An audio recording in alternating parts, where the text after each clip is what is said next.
O eternal and almighty God, from whom all power and wisdom come, we are assembled here before thee to frame such laws as may tend to the welfare and prosperity of our province.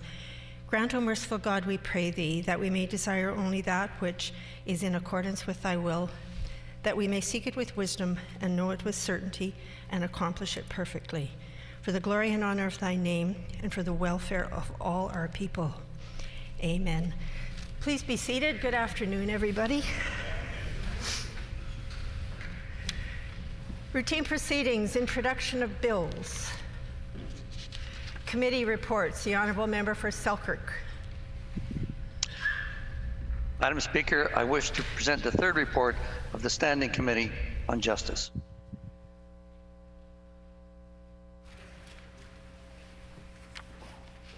Your Standing Committee on Justice Dispense. The Honourable Member for Selkirk. Madam Speaker, I move, seconded by the Honourable Member for Rossmere, that the report of the committee be received. It has been moved by the Honourable Member for Selkirk, seconded by the Honourable Member for Rossmere, that the report of the committee be received. Is it the pleasure of the House to adopt the motion? Agreed? Agreed. Agreed, and so ordered. The Honourable Member for Waverley. Madam Speaker, I wish to present the third report of the Standing Committee on Legislative Affairs. Your Standing Committee on Legislative Affairs. Dispense. The Honourable Member for Waverley. Madam Speaker, I move, seconded by the Honourable Member for Brandon East, that the report of the committee be received. It has been moved by the Honourable Member for Waverley, seconded by the Honourable Member for Brandon East, that the report of the committee be received. Is it the pleasure of the House to adopt the motion? Agreed? Agreed. Agreed, and so ordered. Tabling of reports, ministerial statements, member statements. The Honourable Minister of Municipal Relations. Madam Speaker, I stand before you today to proudly introduce the Manitoba 150 honorees in my constituency.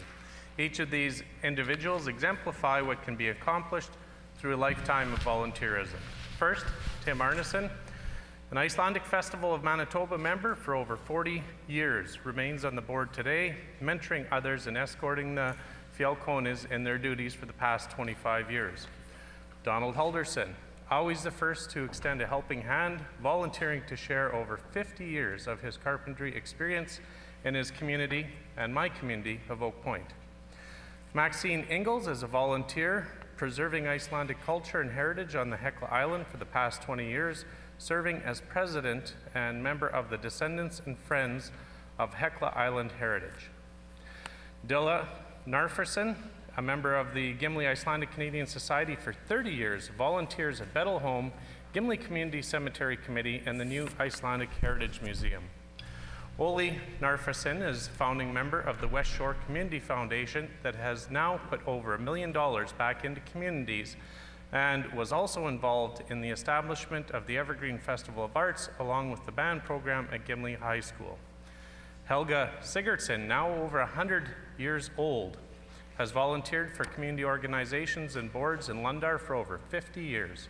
She has been a member of the Icelandic National League of North America for over 70 years and co-edited the Lundar history book, Wagons to Wings. Philip Thorkelson served from the ground up in the development of the Arborg and District Multicultural Heritage Village. His involvement is ongoing and includes the role of tour guide.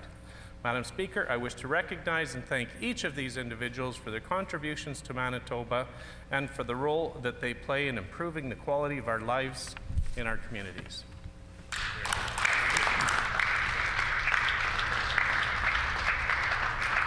The Honourable Member for Fort Garry. Thank you, Madam Speaker. Manitobans were anticipating the vaccine rollout for months, but it's been incredibly slow, which will continue to place lives in danger. The rollout has not received the attention and investment it deserves from this government, and I worry that this carelessness could lead to a third wave of the pandemic. The Pallister government is focused on tax cuts that predominantly benefit wealthy Manitobans, rather than invest in healthcare, education, childcare, and small business supports. Now, the Pallister government has signed a deal with Alberta-based Providence Therapeutics worth $36 million. The Premier is giving Providence $7.2 million upfront. This is non-refundable, even if the project fails. That's $7.2 million out the window whether the vaccine ever comes to market. And the vaccine has not been developed, trialed, or approved by Health Canada. This is non-refundable, out-of-province deal supports a firm that has conservative connections. This is another example of this government putting their friends above Manitobans. This government is focused on their friends and public wealth for private benefit, and they're doing this over the health and safety of all Manitobans.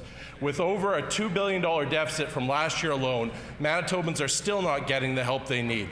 Madam Speaker, this government is reckless with taxpayer dollars. These contract terms should never have been agreed to. Manitobans would be much better served if the $7.2 million went towards the current vaccine rollout, so more Manitobans are immunized before a third wave strikes. This money could also be used to create new small business supports and eliminate some of the deficits in education for both Pembina Trails and Winnipeg school divisions, to hire teachers, librarians, and English as additional language supports. Thank you.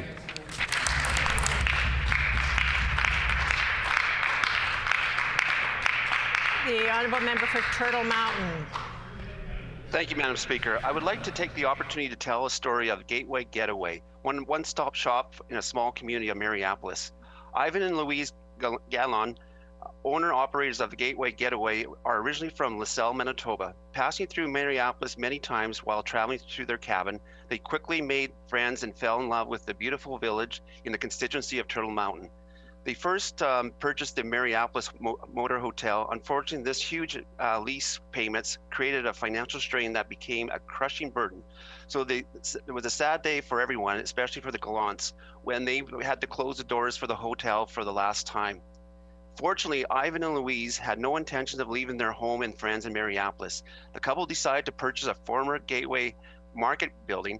They went to work, transforming the huge space into a business opportunity. Madam Speaker, the people in this community saw the efforts of Gallants and were so inspired by the couple's determination, they decided to help the Gallants transform a vacant building into a local community meeting place. The true small town spirit, community members pooled together their money together, held fundraisers, collected donations to fully renovate the space of a one-stop shop that the community badly needed. The front of the building became a grocery store with a beer vendor and a liquor store, while the back was transformed into a restaurant lounge with a bigger kitchen to enable to accommodate a wider variety of meals. The outdoor patio area was perfect for summer socializing, with a barbecue that will fill the air with the aroma of grilled steaks. This project could not have been accomplished without the dream and the outpouring of support from the community that made this business opportunity a reality. Thank you for everyone who supported the project in any way, whether it was financial, with sweat equity, discounting materials, professional guidance, or moral support. Looking for a great meal, stop by Gateway Getaway at Mariapolis. You won't be disappointed. Thank you, Madam Speaker.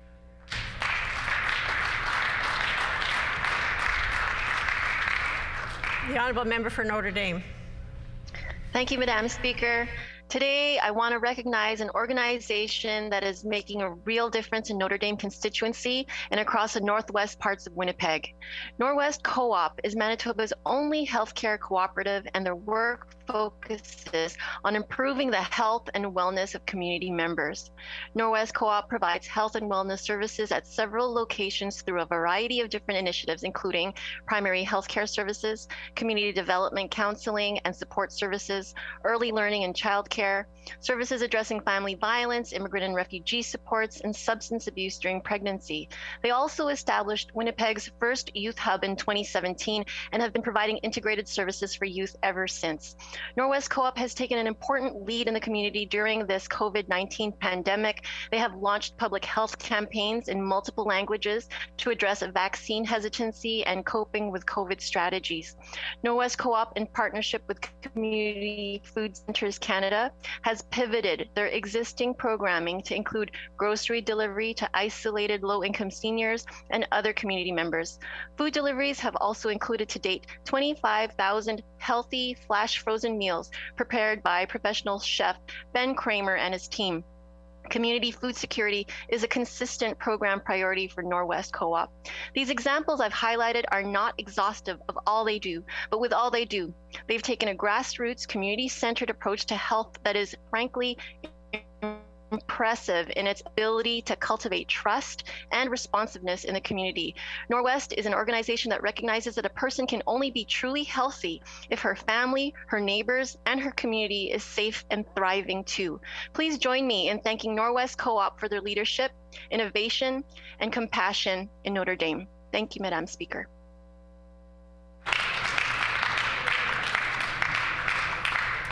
The Honourable Member for Waverley.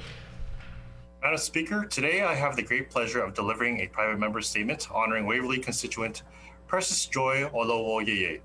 Precious Joy is 9 years old, but don't let his age fool you.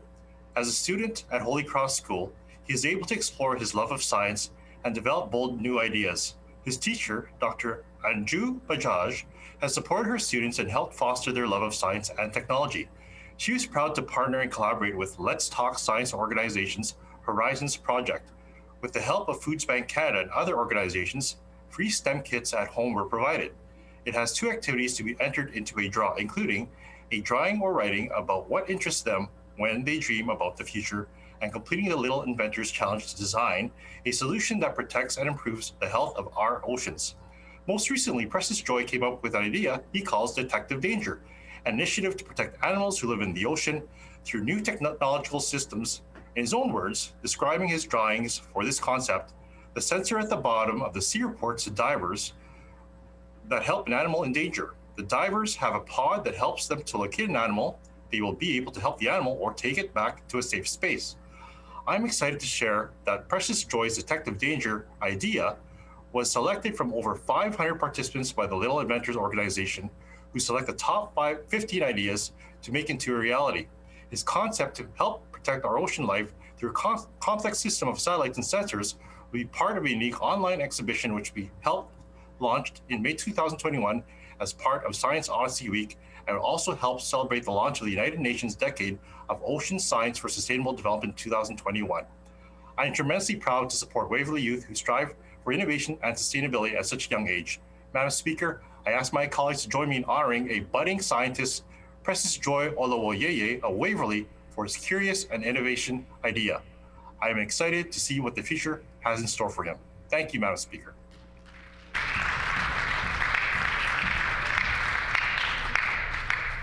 Oral questions. The Honourable Leader of the Official Opposition. Madam Speaker, while people were waiting hours in line for a vaccine, while doses were sitting in fridges and freezers, while Manitobans were struggling to find ways to pay their rent, what was the Premier's response? Well, his response was to go out and use taxpayer dollars to rent a set of tables and chairs to talk about the metaphorical kitchen table. Very relatable, Madam Speaker. I mean, who can't relate to having your political staff run out and rent a kitchen table? Who doesn't believe that now is the time for gimmicks during the most serious crisis of our lives, Madam Speaker? At a time when Manitobans have been condemning the government for failing on vaccines, why is the Premier continuing to run away? And will he continue that prospect of running away today? Is this going to be his last budget? Oh, good question.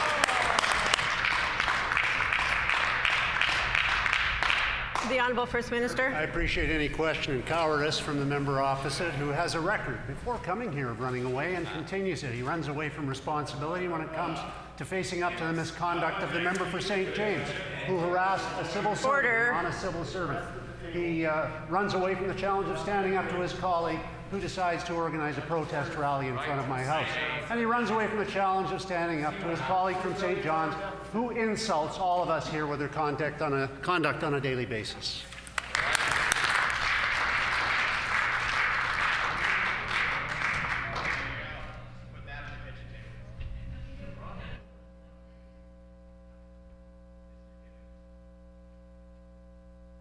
The Honourable Leader of the Official Opposition on a supplementary question. And then, Madam Speaker, who gets their political staff to rent the kitchen table and then doesn't actually bother to sit at it? Seems like an inefficient use of taxpayer dollars to me, Madam Speaker.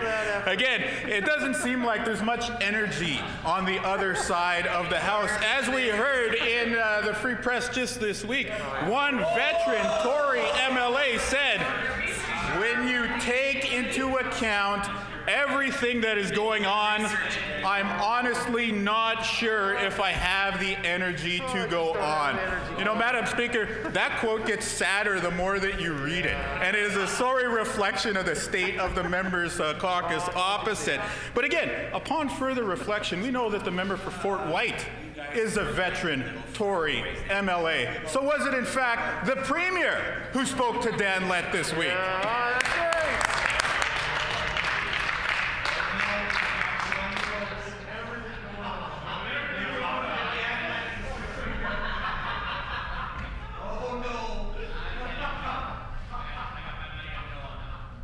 The Honourable First Minister. Anyone who thinks that the Free Press column the member just referenced is substantive source of honest data probably thinks that the Flintstones was a documentary.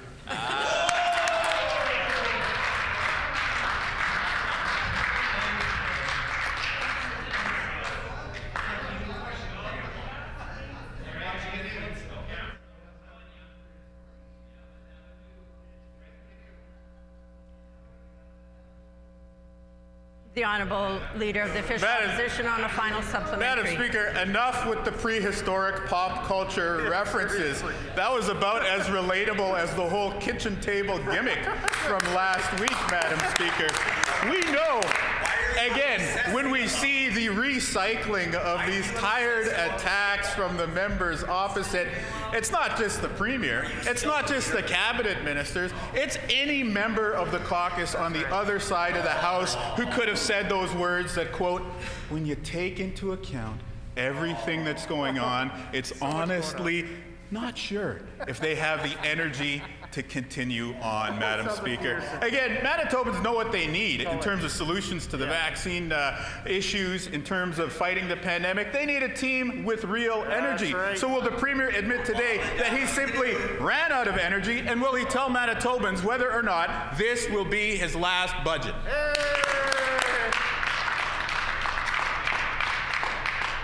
The Honourable First. This will be a great budget, Madam. The Honourable First Minister. That's for sure. So I congratulate our Finance Minister.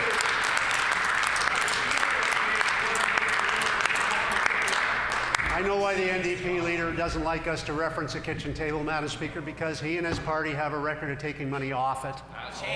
They have a record of taking money off it because they don't care about Manitobans who work hard to get their money. They want to take it from them, Madam Speaker. That record of theft, Madam Speaker, of taking money away from hardworking people is not an enviable record, and one that the NDP should not be proud of, frankly, Madam Speaker, nor should their leader be proud of that record of theft, of taking money away from hardworking seniors, of taking money away from hardworking families, of taking money away from hardworking small business people. Madam Speaker, they took it away. We're putting it back where it belongs.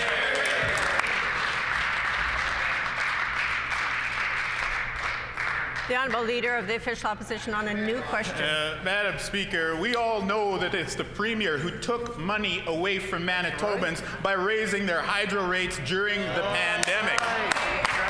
Absolutely shameful. And if it wasn't bad enough that he's taking money off of that rented kitchen table, what's perhaps worse is that there's still doses sitting in the fridge, Madam Speaker. We know what is needed in terms of getting the vaccine situation rectified, and it's certainly not having a health minister who is satisfied with the slow rollout. It's certainly not about having a Premier who thinks that, yeah, things are going pretty good, as we are the second worst in the country in terms of rolling out the vaccinations. What is needed is urgency. So will the Premier simply tell us today how many more people will he hire immediately to fix the slow vaccine rollout? The Honourable First Minister. Yeah, Madam Speaker, you know, I think it's an issue of public safety in a lot of ways. I think this budget stands for what we stand for as people on this side of the House, protecting people, protecting vulnerable people, making sure that we're leading the country, Madam Speaker, in investing in health care, making sure that we're leading the country in investing in families, Order. making sure that we're leading the country in investing in education. And that, Madam Speaker, we have done since we became government, and that, Madam Speaker, we intend to continue to do.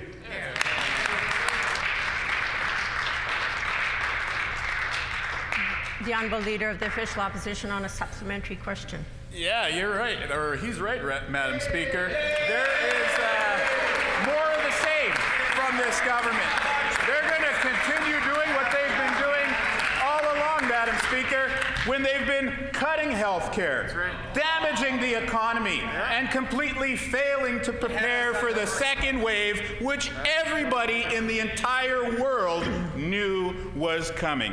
Of course, we know why this team on the opposite side is failing. It's because when they hear news, an update that says we're not going to be able to get everybody in Manitoba vaccinated until next February, they've got a Minister of Health who says that she's satisfied with that. They've got a Premier and a leader who hears that it's going to take until next year, and he says, yeah, we're getting the job done pretty well in his estimation. These are all failures, Madam Speaker. We know what is needed, a dramatically sped up approach to the vaccine rollout. Will the Premier tell folks today what he plans to do immediately to ensure that no further doses of the vaccines are wasted?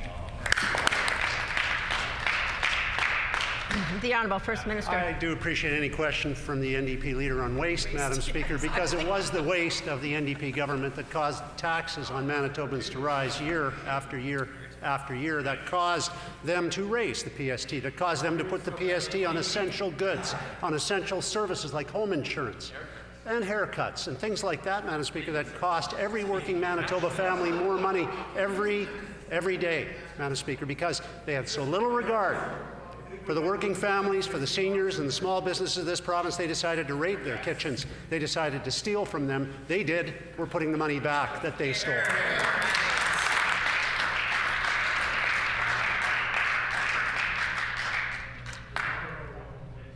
The Honourable Leader of the Official Opposition on a final supplementary. Madam Speaker, well, the members opposite are still fighting the 2016 election. What Manitobans are actually worried about when it comes to waste is the fact that this government has wasted 2,000 doses of the COVID vaccines. Madam Speaker, this is a problem that was identified early on in the vaccine rollout. As early as December, people were asking for a solution to vaccine waste. We sent a letter to the Minister of Health asking for a plan to ensure that no precious doses of the vaccine were wasted. And what did they proceed to put a plan in place to do? They executed a plan to waste 2,000 doses. That's 2,000 more Manitobans who could have been protected against COVID-19. Now that they've wasted 4 months of time and we have seen many people miss out on those inoculations, will the Premier finally today announce a real plan to ensure that that team doesn't waste 2,000 more doses? Members' time has expired. The Honourable First Minister. Well, I appreciate any preamble from the member that involves references to waste. Madam Speaker, it is a cleaning up of that waste that we have focused on as a government, and it has allowed us to take that wasted dollar and move it back to Manitobans in support for them by reducing their taxes, by supporting their health care system, by supporting their families' investments, by making sure their education system is strengthened. These are the things Manitobans want us to focus on, and this is what today's budget is all about. But I would say to the member, disrespecting health orders is not a way to demonstrate your sincerity when it comes to protecting people, and that's exactly what he did. And he should take the opportunity, his next preamble, Madam Speaker, to stand in his place and apologize to the people of Manitoba.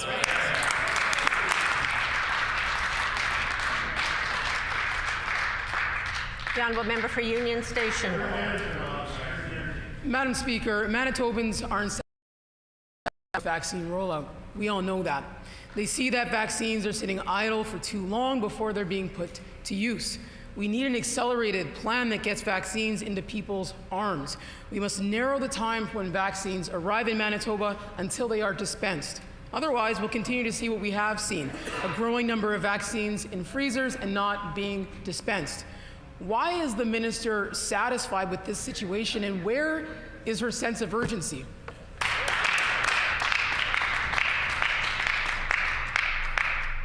The Honourable Minister of Health. Well, the member opposite, being a healthcare professional themselves, should know that that certainly we put the safety of patients first always. And there are many incidences where vials are cloudy, and we cannot inject those into Manitobans, Madam Speaker.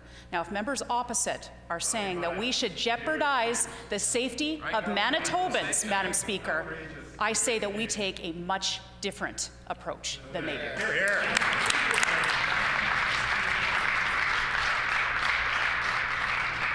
The honourable member for Union Station on a supplementary question. Madam Speaker, only somebody who knows nothing about healthcare would make an accusation to a healthcare provider of that nature. Madam Speaker, the province's vaccine rollout is not performing. It's not even reaching the low targets the minister herself has set. But the minister says that things are going quite well. Now, that's really concerning as the minister seems unwilling or unable to agree on basic facts. It's taking too long to get shots into arms, and if this doesn't get resolved, the province's inventory in freezers is going to grow. The minister's reference to appointments in some cases are for bookings weeks down the road. We need more urgency from this minister. When will the minister have a plan to increase the pace of these vaccines?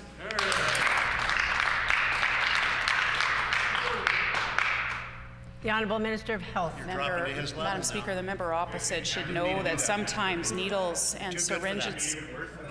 Order. You're too good. Madam Speaker, sometimes the member opposite and members opposite should know that sometimes needles or syringes are contaminated before they are actually injected in a person. And if they are contaminated, they should not be injected in a person, Madam Speaker.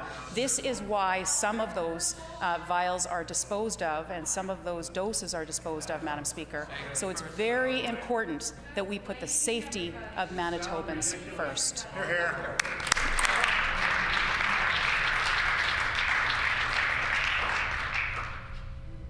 The honourable member for Union Station on the final supplementary. Madam Speaker, other provinces, many other provinces have added other locations to increase vaccine distribution. Manitoba's have simply been limited, and as a result, it's taking far too long for vaccines that this province receives to get into the arms of its citizens. The minister knows this. It's not enough to just say that shots are there or they're spoken for. The turnaround time must be significantly reduced, and the volumes dispensed every day have to increase. A botched vaccination rollout leaves all of us exposed to a deadly third wave. When will the minister have a plan to quicken the pace and increase the amount of vaccines distributed every single day? The Honourable Minister of Health. Well, Madam Speaker, we are administering almost triple what we were just a short time ago, Madam Speaker. We are increasing the volume of numbers of doses that we're administering every single day as we get that supply from the federal government, Madam Speaker. So, Madam Speaker, when it comes to COVID-19, we won't be satisfied until every eligible Manitoban gets the access to that vaccine that they need, want, and deserve, Madam Speaker.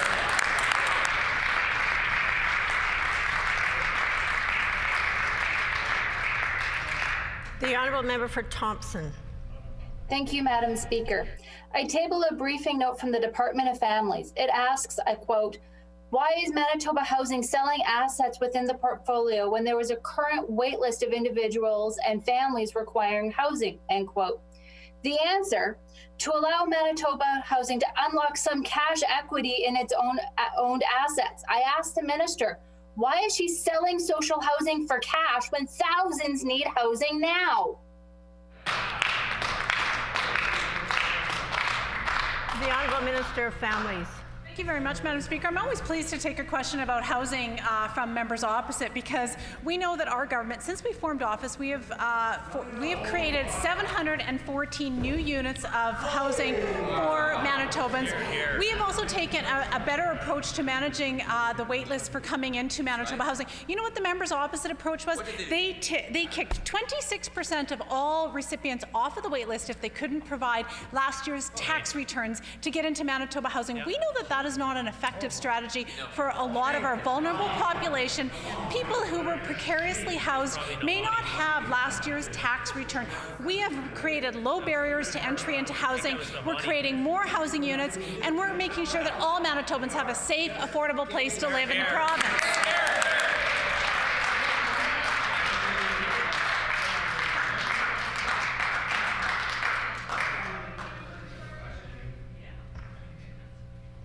The honourable member for Thompson on a supplementary question.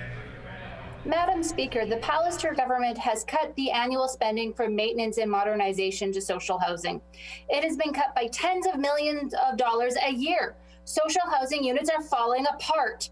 I table another document where it says that there are 1,800 units vacant because they need repair. It also says that the Palliser's government way of addressing this is just to sell these units rather than fix them. I asked the minister, why is the Palliser government selling social housing? Why won't they fix these units? The Honourable Minister of Families.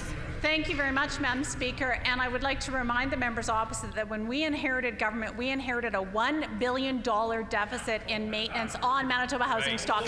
Last year, budget 2020, we invested a historic amount, record number of dollars went into investing, fixing up our Manitoba housing stock. And we are going to continue to ensure that we've got Manitoba housing for all Manitobans, a safe, affordable place. We have also increased the rent assist budget by 62% since we formed government, and we're just getting started, Madam Speaker.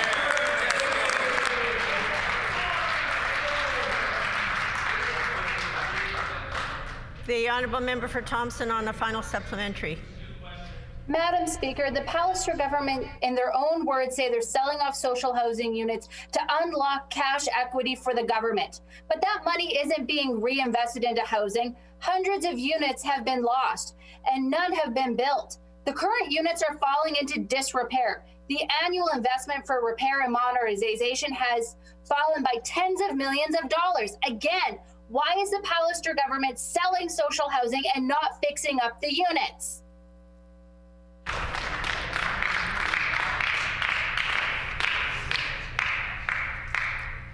The Honourable Minister of Families. Thank you very much, Madam Speaker. And because our government is making historic investments in fixing up existing Manitoba housing units, since January 31st of this year, we have been able to fill 735 vacant housing units with people. 118 of those people were people experiencing domestic violence and were fleeing domestic violence. We were able to find those families and their children safe, affordable housing. We were able to find housing for 304 people who were previously homeless or precariously housed, and 313 people who were temporarily sheltered. We found them a home because we're fixing up the housing stock and getting people living in those homes.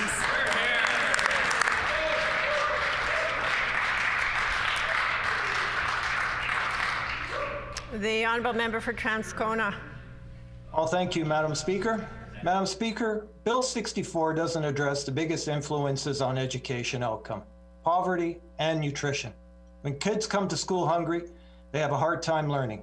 When they don't have what they need at home, it's that much harder for them to succeed at school. Unfortunately, the Palliser government is not meaningfully addressing this. Will the minister commit today to a real plan to address nutrition needs this school year with a universal program that ensures children don't start their school day hungry?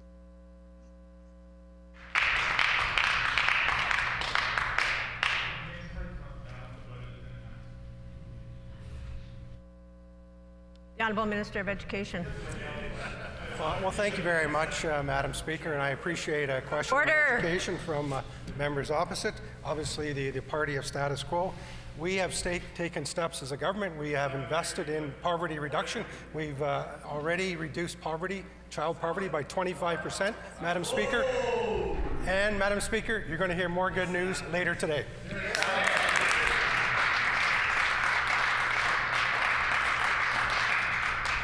The Honourable Member for Transcona on a supplementary question.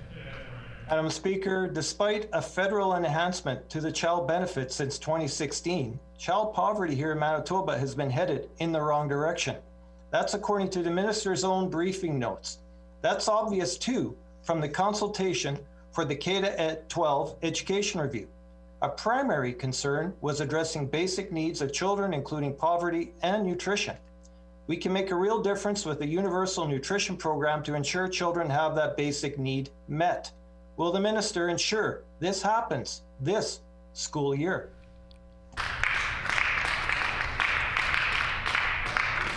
The Honourable Minister of Education. Well, Madam Speaker, not only are we addressing child poverty, we've also invested $5 million in the Home Nutrition and Learning Pilot Program. Madam Speaker, this puts nutritionist breakfast to 3,400 children each and every week. Madam Speaker, we've made great strides. More to come.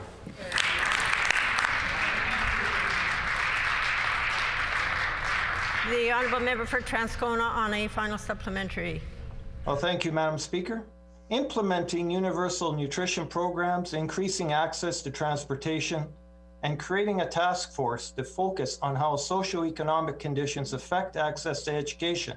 These were all issues that were included in the consultation briefings to the education review, but it seems this government hadn't read them.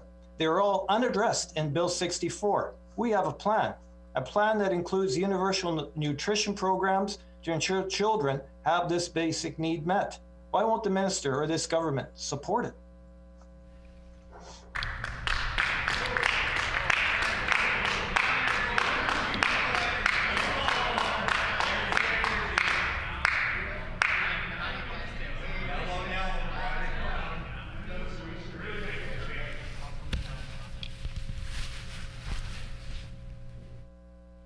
The Honourable Minister of Education. Well, thank you, Madam Speaker. Well, this coming from the party of status quo. Madam Speaker, we have a strategy, and I hope the members opposite take time to actually read the strategy. And the strategy talks about high-quality learning and outcomes, improve learning and outcomes for all students across the province, make sure we engage our students, and build on competencies for lifelong success, future-ready students. Madam Speaker, we have a plan. NDP don't. We're going to engage this plan and make things better for Manitoba students.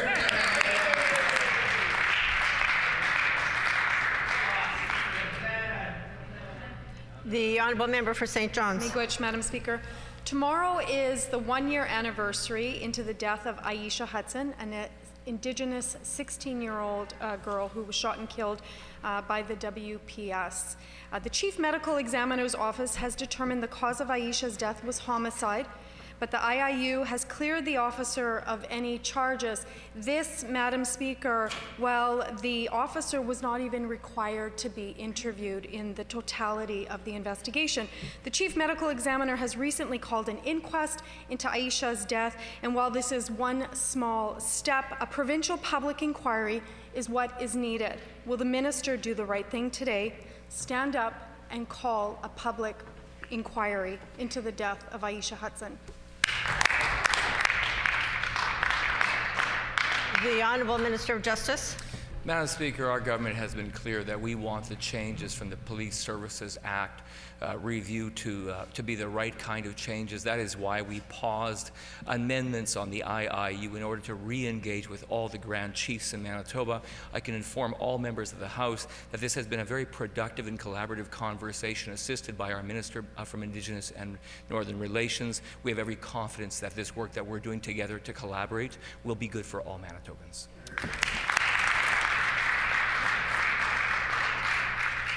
The honourable member for St. John's on a supplementary question. Miigwech, Madam Speaker. In the last many years, 19 people have been killed by the WPS. Of those, 12 were Indigenous, and in at least 16 of 19 cases, the conclusion was that the officers' actions were justified and no charges were laid. Each of these individuals that were shot and killed by the WPS are loved and missed by their families, Madam Speaker. These numbers speak to inherent and systemic racial discrimination within our justice system that must be addressed immediately. Will the minister commit to a broader public inquiry into police-related deaths of Indigenous peoples in Manitoba today?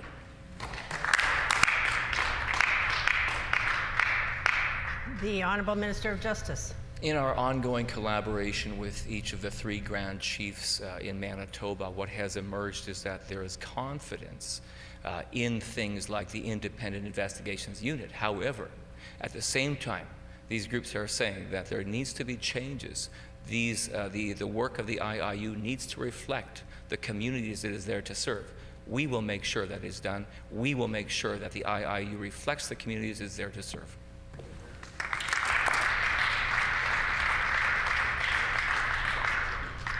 The honourable member for St. John's on a final supplementary. Miigwech, Madam Speaker. The Mayor of Winnipeg and the Winnipeg Police Service Police Chief have publicly stated that systemic racism is an issue that affects all institutions, including the police.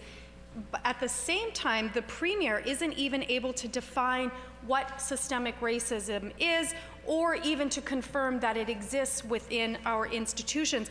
Instead, the Premier has said, and I quote, "Actions matter at least as much as adjectives." End quote, Madam Speaker. Manitobans want to see action from the Premier and members opposite that truly tackle systemic racism within Manitoba's justice system. And this includes calling a public inquiry. Will the Justice Minister stand up today and call a provincial public inquiry into the deaths of Indigenous peoples by the hands of police? Miigwech. The Honourable First Minister. As opposed to the previous government, of which the member opposite was close and was employed for many years, which got nothing done, Madam Speaker, we will address these issues because actions speak louder than words. That's right.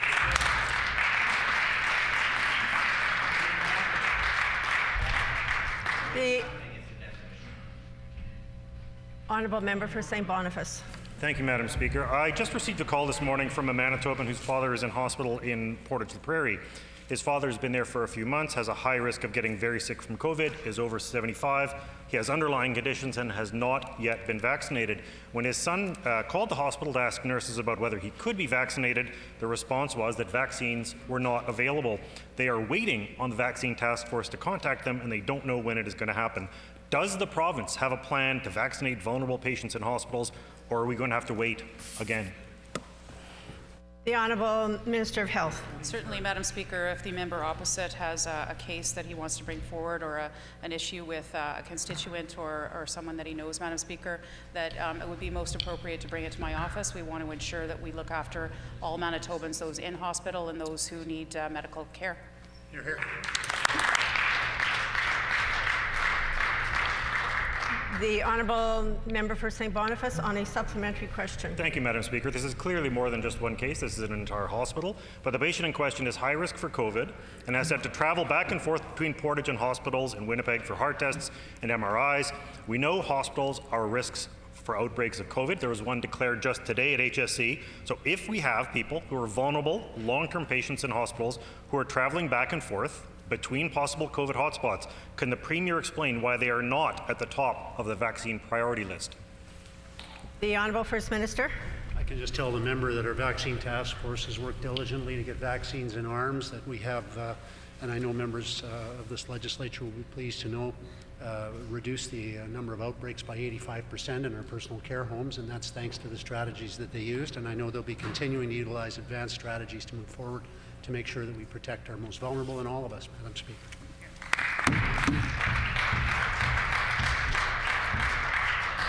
The Honourable Member for River Heights. Madam Speaker, the government wants to eliminate school boards. The government wants to use school boards as the scapegoat for their own failures in education. To improve school performance, the government needs to provide most help to students who are struggling the most to improve. A major problem with the government's proposal is that the very schools which are located in low-income areas where children are struggling the most are the very schools where engagement of parents in effective community school councils will be the least likely.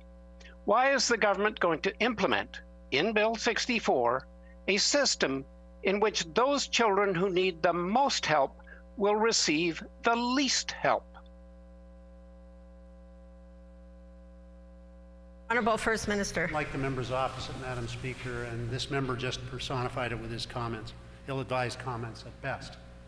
Madam Speaker, we won't give up on the parents of this province, nor will we give up on children who live in poverty. Madam Speaker, these reforms are designed to assist and uplift what is the greatest opportunity for equality in our society, the public school system, which the Leader of the Opposition has never been part of and refuses to support now with his own decisions.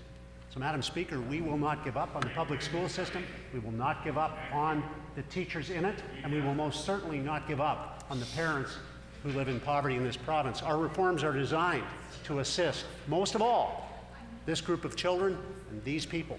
Hear, hear.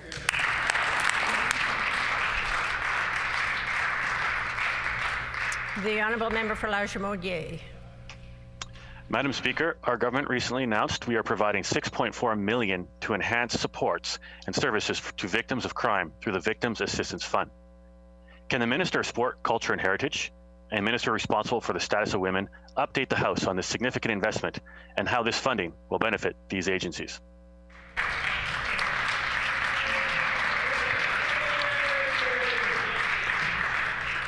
The Honourable Minister for Sport, Culture and Heritage. Thank you, Madam Speaker. And I'd like to thank my colleague for that very important question.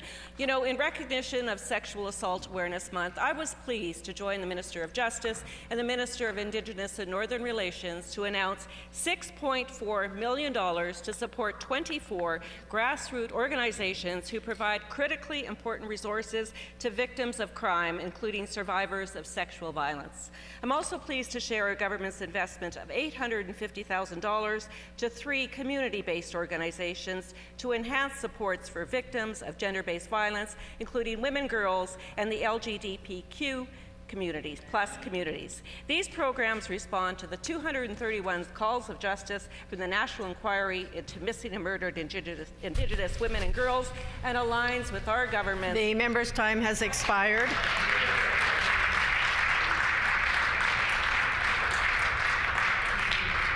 The Honourable Member for Wolseley. The Honourable Member for Wolseley. Madam Speaker, last year Lazy Bear Expeditions was given 2 permits allowing it to use Churchill Wildlife Management's area's off-road trail network. New permits for this area have not been issued since 1984. The permits were given with no local consultation or input, and this is extremely concerning. An independent review previously concluded that the current number of vehicles be maintained as is due to environmental impact on bear habitat. Why has the Pallister government pushed over this advice and awarded these permits with no local consultation?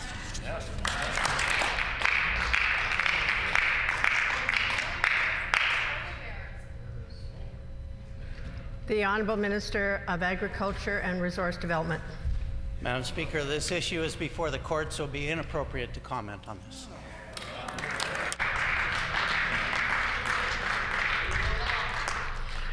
The Honourable Member for Wolseley on a supplementary question. Madam Speaker, Lazy Bear Expeditions is led by a former Conservative candidate who has contributed the maximum allowable to the provincial PCs. The minister knows that more vehicles on the ice was not recommended and no consultation preceded this award. In short, this deal is suspicious but familiar from a government that rewards their friends even when it hurts the environment.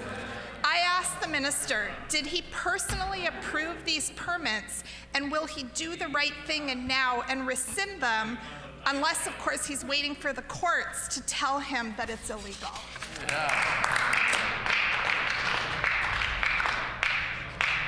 The Honourable First Minister. Crocus cover-up, Rush Stadium debacle. Madam Speaker, Tiger Dams, untendered contract after untendered contract. Madam Speaker, that's the way it used to be done, not the way it's done now.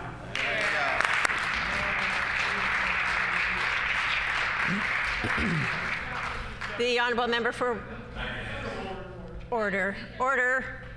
The Honourable Member for Wolseley on a final supplementary. Thank you. Madam Speaker, the province should be enhancing protections for polar bears, and I can't believe that anyone disagrees with that. Unfortunately, in a recent briefing with the Minister of Conservation, I was told directly that plans for Polar Bear Park have been abandoned.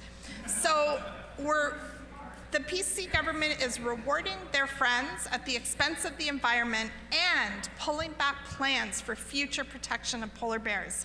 Why is this government abandoning protection for polar bears and their habitat?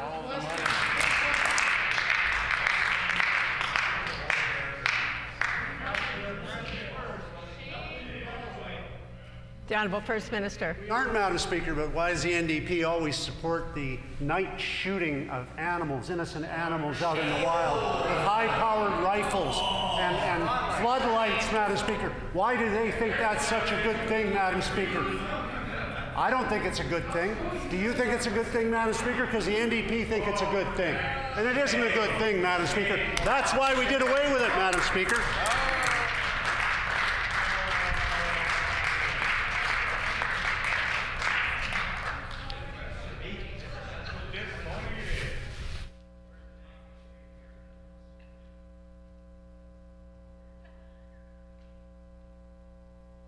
The Honourable Member for Burrows. Thank you, Madam Speaker. Madam Speaker, 21 MASC and Ag offices closed this month. The Minister of Agriculture says, this is what farmers have been asking for. We disagree.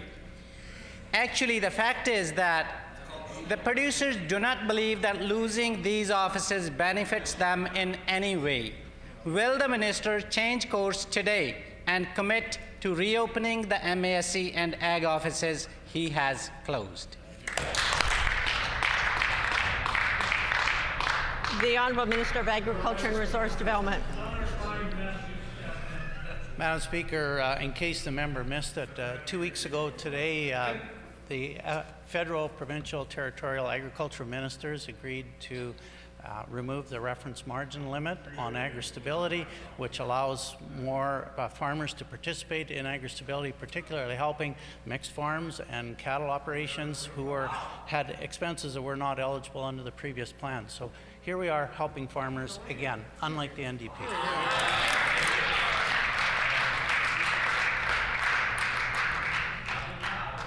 The Honourable Member for Burrows on a supplementary question. Thank you, Madam Speaker. I'll bring back the Minister to the topic. Madam Speaker, modernization should not mean that in-person services close to home become completely unavailable. Fast internet access is not always available. To transition to a greater reliance on online services is simply not realistic for many farmers and ranchers. This is not modernization. This is cutting important services and good jobs in rural Manitoba to save money. Will the minister commit today to reverse his decision and reopen MASC and Ag offices?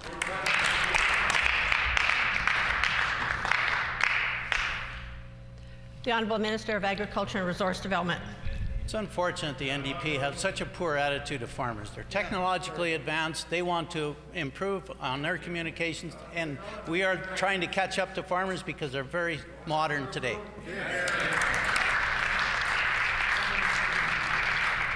The Honourable Member for Burrows on a final supplementary. Thank you, Madam Speaker. We need the infrastructure to do that. Madam Speaker, the minister has left positions empty and then cut the vacant positions. It's a real loss to rural communities. We know, too, that these office closures are a recipe for further lost jobs in rural Manitoba. It just won't be feasible for people who will have to travel over an hour to get to work. Will the minister commit today to keeping valuable services and good jobs in rural Manitoban communities by reopening MASC and Ag offices? The Honourable First Minister. Well, I could do another Flintstone reference, but I won't, Madam Speaker. The member doesn't understand modern agricultural operators and how they have advanced far more rapidly than government services have, but I'll leave that for his contemplation.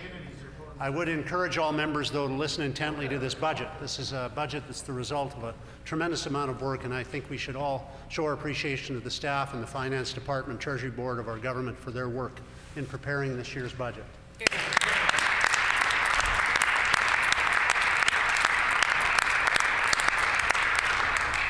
I note the lack of applause from the members opposite, but I hope it isn't followed up by a lack of listening, because this is a budget that demonstrates very clearly that this province is not only addressing the urgencies of COVID, but the need for future recovery.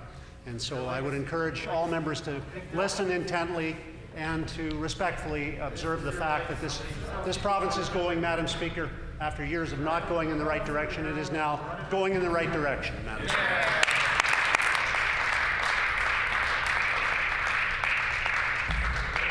Time for oral questions has expired. Petitions. The Honourable Member for Thompson. The Honourable Member for Thompson on a petition? No petitions at this time. Thank you. The Honourable Member for Kiewitinook. The Honourable Member for Kiewitinook? No. The Honourable Member for the Paul-Kamisak? Petitions? The Honourable Member for Elmwood. The honourable member for Elmwood on a petition.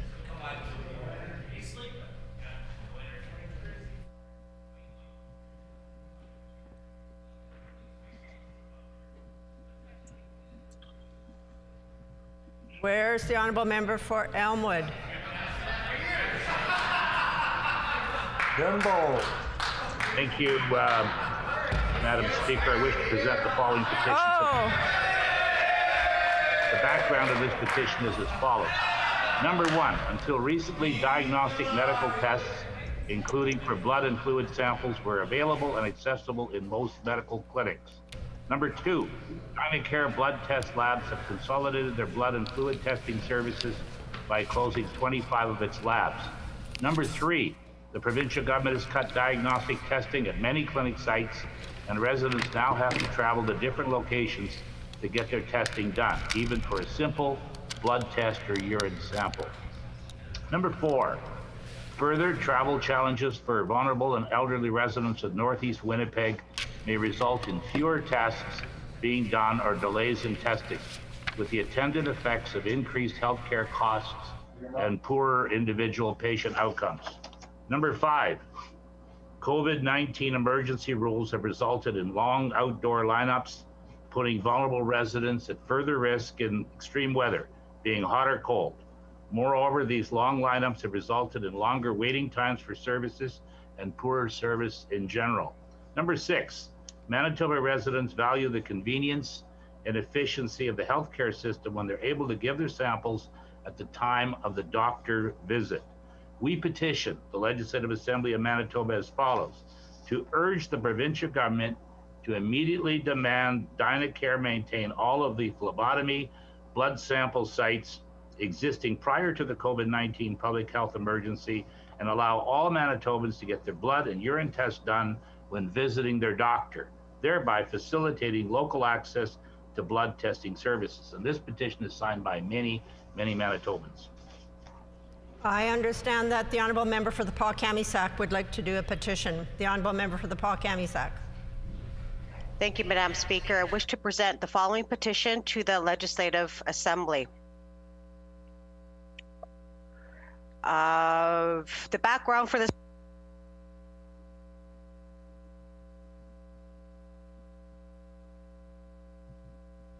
The honourable member's mic is not working.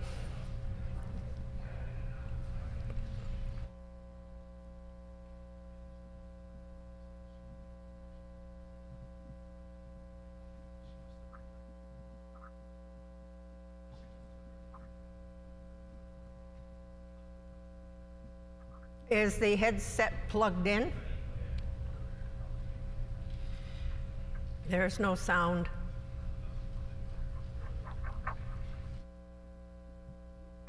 I'm afraid then we will move on then.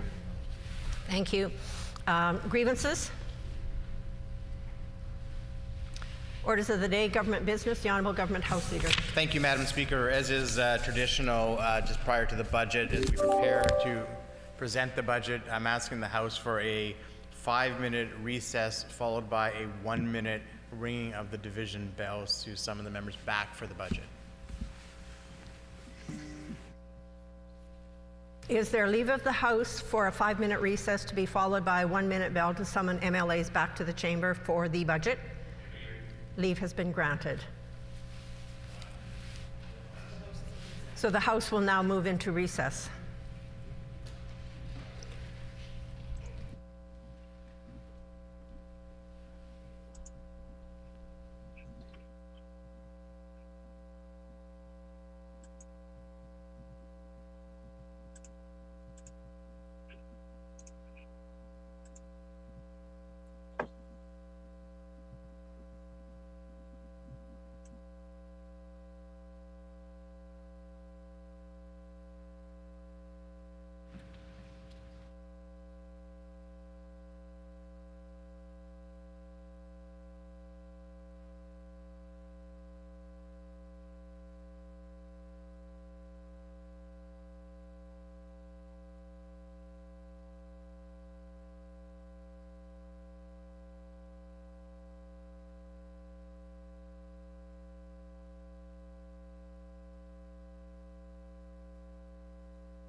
Order, please.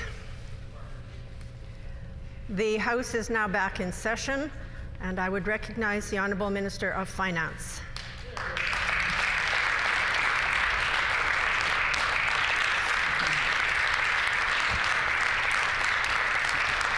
Here we go.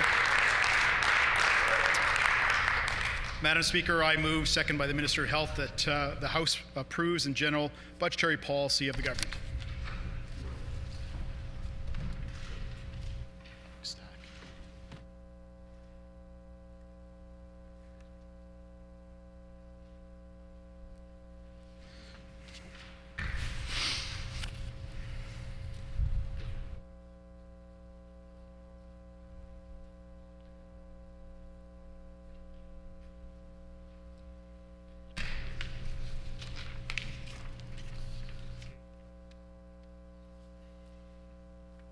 It has been moved by the Honourable Minister of Finance, seconded by the Honourable Minister of Health, that this House approves in general the budgetary policy of the government. The Honourable Minister of Finance.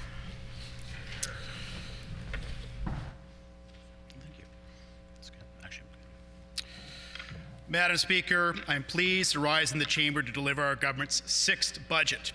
This budget reflects the priorities of close to 51,000 Manitobans who participated in our public engagement process. We thank you for your valuable input to identify what matters most to you as Manitobans. The month of March marks 1 year since COVID-19 arrived in Manitoba. The pandemic has created a year like no other. COVID-19 has upended lives and caused hardship and tragedy for many Manitobans. Together, we have felt the loss of loved ones. Our lives and livelihoods have been impacted by stress, uncertainty, financial hardship, and dislocation. As we enter the 2nd year of the pandemic, it is clear that Manitobans have endured much more than they could ever anticipated. We thank Manitobans for their resilience, their patience, and their optimism during the time of a great challenge. The government will not rest until COVID-19 has been put to rest, Madam Speaker. We recognize that our province and our people will continue to face profound health, social, and economic impacts and uncertainties due to COVID-19. We're not out of the woods yet, Madam Speaker. COVID-19 variants means public health restrictions cannot be fully lifted yet. Even though we have not yet through the darkness, we must begin to plan the light of recovery that lies ahead for all Manitobans. Today's budget does exactly that, with 2 clear goals. First, protect Manitobans through COVID-19, and second, advance Manitoba's economy past COVID-19. Protecting our people, advancing our province. That's what Budget 2021 is all about. Madam Speaker, for the last year, our government's top priority has been to protect Manitobans at each and every turn of COVID-19. To do so has required unprecedented support from the government. Our pandemic response has been amongst the most generous in the country. To date, we've committed more than $3.2 billion in supports on our health care, our education system for vulnerable Manitobans as well as business. Budget 2021 continues that support. We'll make record new investments in priorities that matter most to Manitobans. We'll invest more in health care and COVID-19 supports with a clear focus on mental health supports, childcare access, reducing wait times, and providing health care closer to home. We'll invest more in jobs with new actions to grow our economy, boost skills, and attract newcomers to our province. We'll invest more in economic growth by encouraging private sector investments and further reducing job-killing red tape. And we'll keep making life more affordable for working families. We'll bring in much-needed tax relief. This government's fiscal plan is clear to all Manitobans.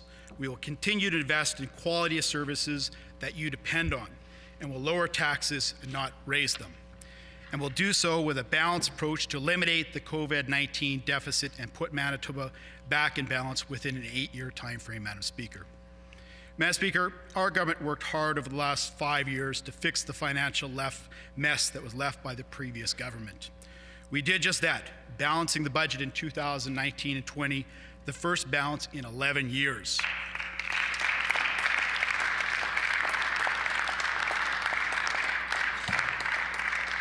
We balanced the budget while making record investments in healthcare, in education, and social services, and we did so by lowering taxes for all Manitobans. We did all this while replenishing the rainy day fund that was drained away by the former government. Our physical preparedness allows us to combat COVID-19 and emerge in a better financial shape than would otherwise have been the case. Nevertheless, the virus has ravaged our finances too. Manitoba now has a COVID-19 deficit of significant proportions. This is a result of two things. First, unprecedented additional spending in healthcare and supports for people in business. Second, a drop in revenues from the equally unprecedented economic shutdown. As we carry on our current and anticipated costs through COVID-19 into this fiscal year and its lingering impacts on our economy and expenditures, we today are forecasting a budget deficit of $1.597 billion for this fiscal year, which is down from over $2 billion last year. These are big numbers, part of the COVID-19 legacy, now added to the public debt of our province. Every taxpayer will be responsible for decades ahead for the growing public debt. And this is why our government must always be responsible of how we spend our money, your money, on behalf of you. Our commitment to financial responsibility is on record. We balanced the budget once, Madam Speaker, and we're going to do it again. Our path to balance will be gradual and balanced. We will not stop investing more in priority public services that Manitobans count on.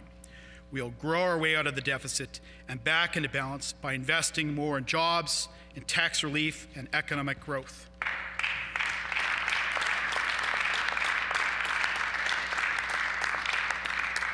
That is why, despite the ongoing financial and economic challenges posed by the pandemic, this budget continues to make record high investments in priorities of Manitobans. Manitoba invests more on a per capita basis in healthcare, education, and social services than any other province in Canada. Budget 2021 increases this investment in priority areas by close to $1.5 billion. Our government's top financial priority has been to direct critical funding to frontline fight versus COVID-19. Today's budget sets aside $1.2 billion in COVID-19 supports and contingency funds for future needs. This principally includes over $230 million for personal protective equipment, testing, vaccine site infrastructure, contact tracing, as well as preparations. $350 million in additional healthcare investments to prepare for future pandemic waves. $160 million in supports for schools and education needs over the next school year. $100 million for vaccine programs and $40 million for Manitoba Restart capital program initiatives at the municipal level.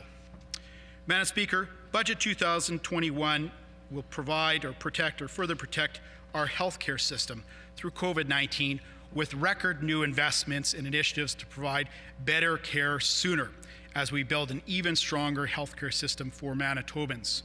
Budget 2021 increases the overall health funding by $156 million from last year, Madam Speaker, to a total of $6.98 billion, the highest level in Manitoba history.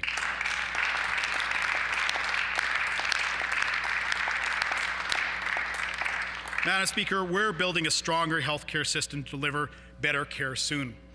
This includes better access to healthcare services closer to home.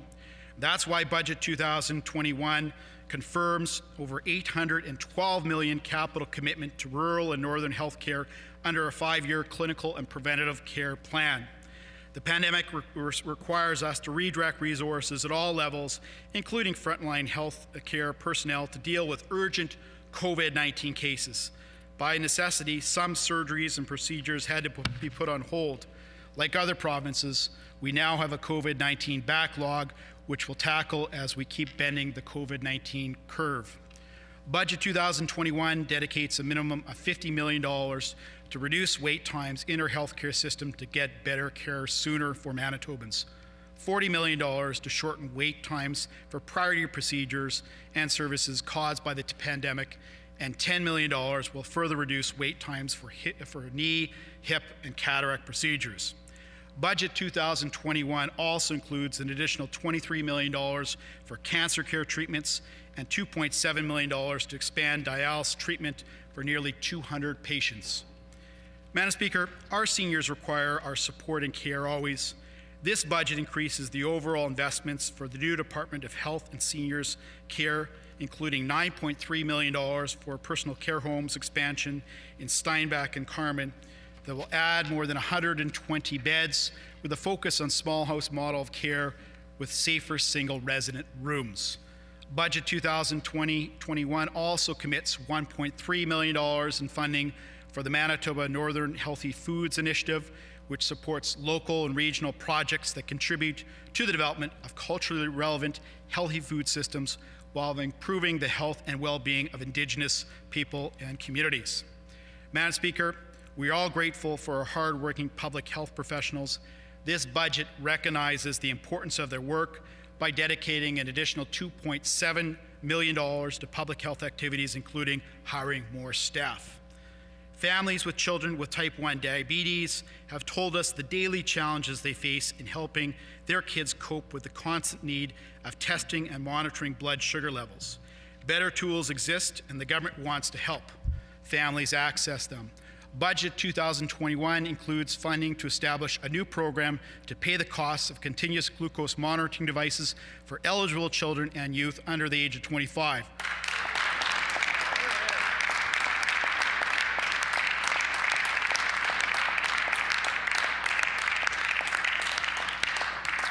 We will also increase the age limit of insulin pump program from age 18 to 25.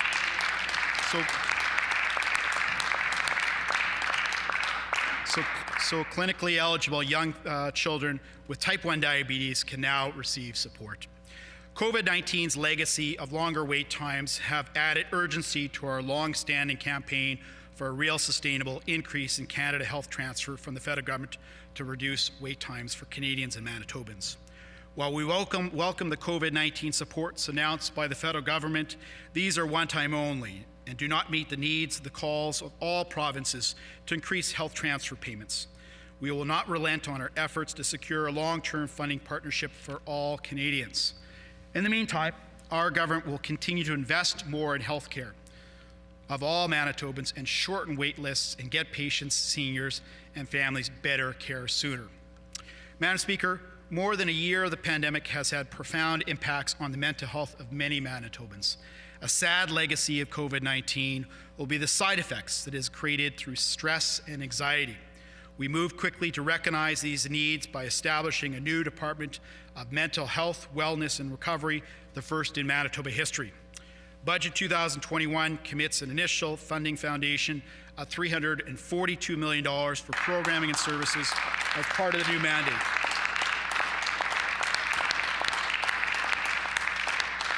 At the same time, it increases funding by $1.7 million for mental health and addiction strategies and another $1.8 million for 24/7 housing supports for individuals diagnosed with mental health conditions. It also commits another $5 million to engage communities and stakeholders on developing and delivering a whole government approach to addressing mental health for Manitobans. Madam Speaker, COVID-19 reminds Manitobans of the importance we place on caring for each and every one every day. That's why the government has invested and will continue to invest in making our social services stronger and more resilient. The Department of Families will see a budget increase of $34 million in its budgetary allocations.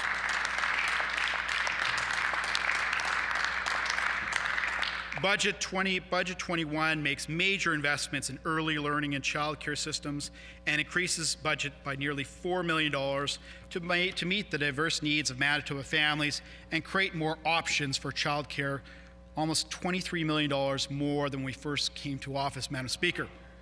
With $1.6 million in operating grants to childcare centres, we will support 392 licensed spaces that opened over the past year and 149 new spaces that will open over the coming year for a total of 541 new spaces.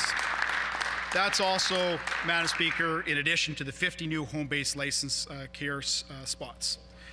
As a further step to help families cope financially with the difficult times, we're freezing childcare parent fees for 3 years.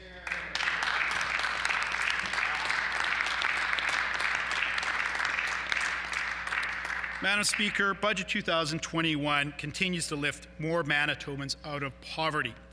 Manitoba's poverty rate has already decreased by over 18%, and child poverty rates have decreased by 25%.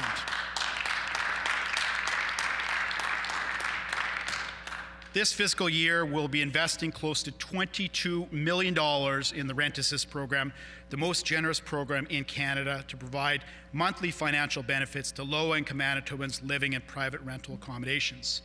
Rent Assist and non-EIA Rent Assist recipients will see an increase of up to 11% depending on the composition of their households. This investment will ensure that more Manitobans have access to safe, appropriate, affordable housing.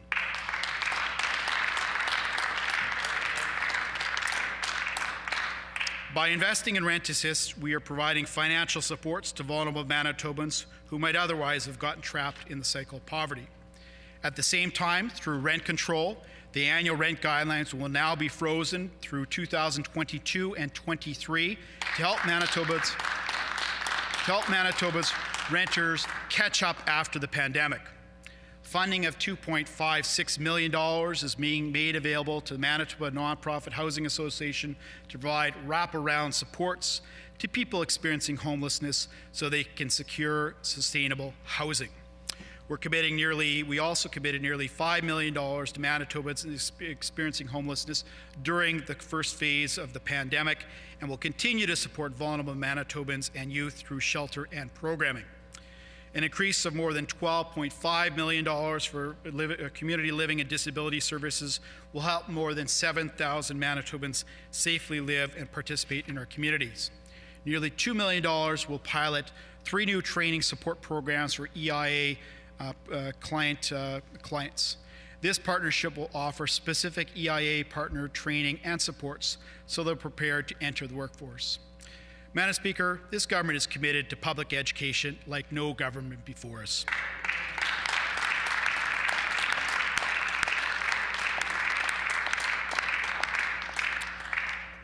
Budget 21 makes record investments in our public school system.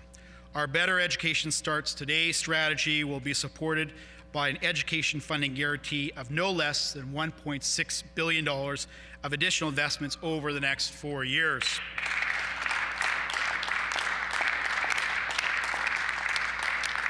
This year's education budget will be over $3 billion, the highest ever in Manitoba history and the 3rd highest amongst all provinces in Canada.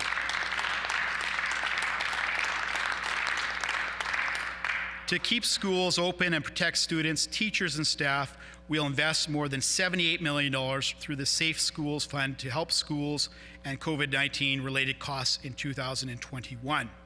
At the same time, this government will embark on a long overdue improvement of the education system to put students first.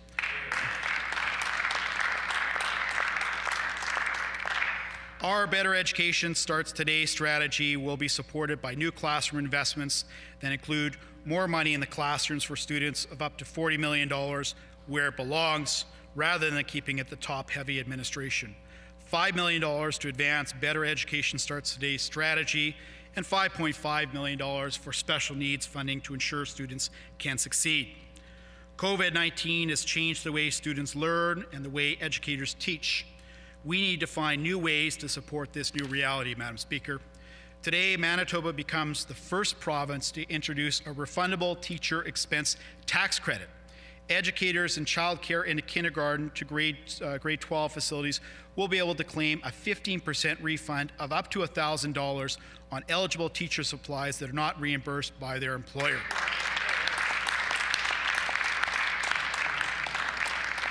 Budget 21 includes nearly $4 million for virtual learning strategy and programs to support online, distant and remote learning for all Manitoban students, regardless of technology options. Our $1.6 billion education funding guarantee includes new and better schools, Budget 21 invests more than $260 million on school capital projects, which, Madam Speaker, is an increase of over $100 million to build new schools and additions, making renovations on existing facilities. Madam Speaker.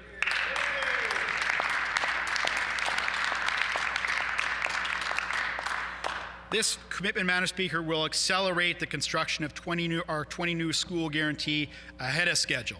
These new schools will address growing enrollment needs in communities like Sage Creek, Waverly West, Brandon, plus expanded French language education facilities. Madam Speaker, our government promises to make life more affordable for Manitobans and their families, and we've delivered on this commitment. More than $861 million in combined tax cuts and COVID-19 reliefs have already been returned to Manitobans since we took office in 2016. This budget delivers in full our 2020 tax rollback 1 year ahead of plan.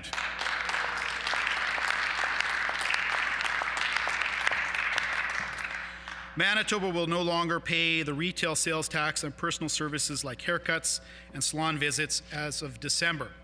Vehicle registration fees will be further reduced by 10% starting July. This reduction marks a total of 20% reduction, Madam Speaker, over 2 years.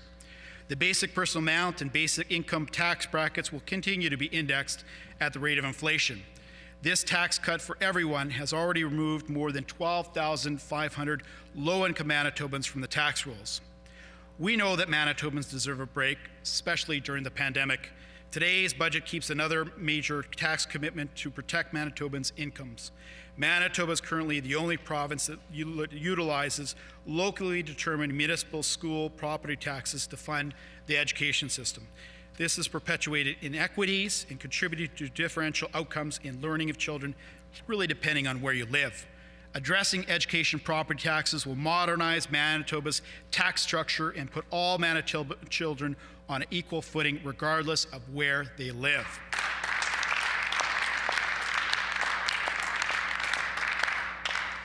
Accordingly, this budget begins to phase out the education property tax. It will cut in half over the next 2 years for resident and farm properties. We are providing a 50% education property tax rebate directly to residents and farm property owners over the next 2 years, 25% this year and 25% next year, Madam Speaker.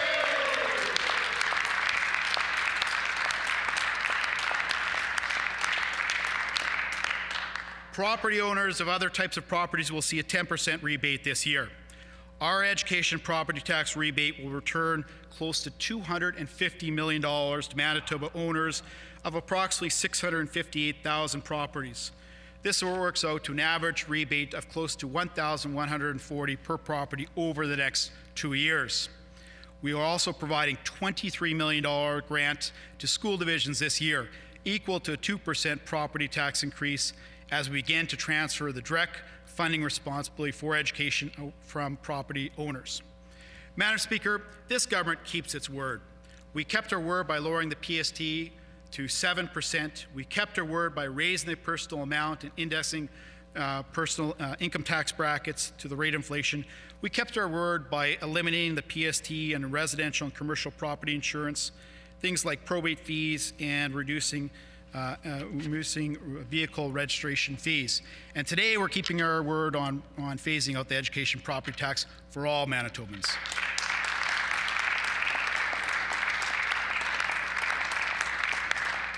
Madam Speaker, lower taxes put more money on the pockets of Manitoba and on the kitchen tables of Manitoba.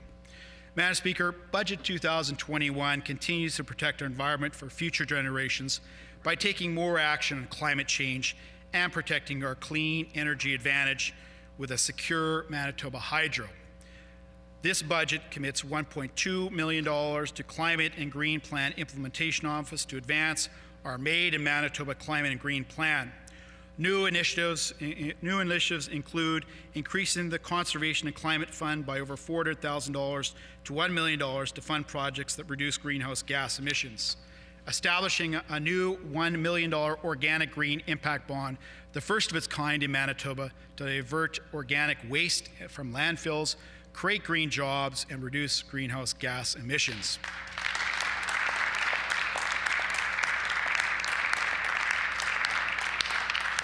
Madam Speaker, this budget also increases the Watershed District Program funding by nearly $6 million to mitigate against floods and droughts, protect water quality, and support farmers as well as municipalities. Committing nearly $4 million to protect health and safety needs of Northern Affairs communities and improving water and wastewater treatment disposal sites. We're also placing $20 million in endowment fund to invest in our provincial parks so Manitobans can enjoy them for generations to come, because Manitoba's parks are not for sale.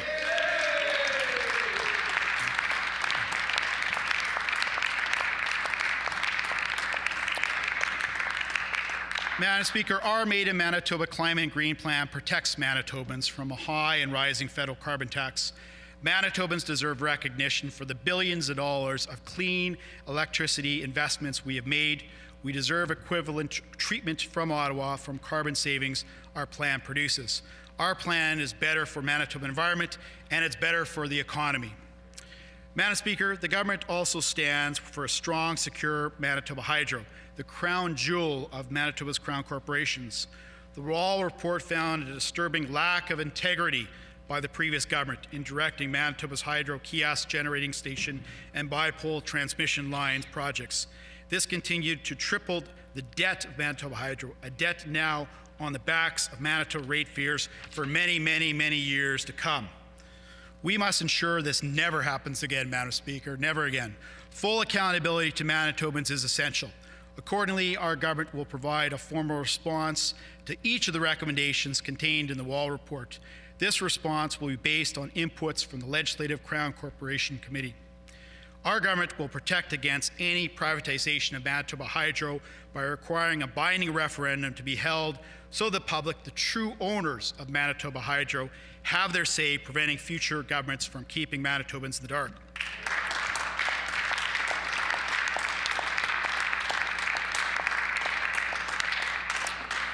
Madam Speaker, Budget 21 makes important investments in public safety and keeping families safe in their homes and communities, keeping crime off the streets and bringing criminals to justice. This includes more than $2.9 million to fix the backlog in the court system caused by COVID-19.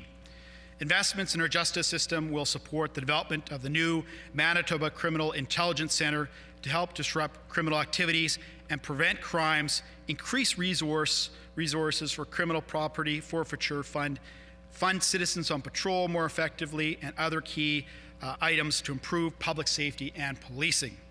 This government's ongoing efforts towards the Truth and Reconciliation continues. Budget 21 dedicates an additional $815,000 to help support the victims of crime in Manitoba by increasing supports for family violence and families of murdered and missing Indigenous women and girls.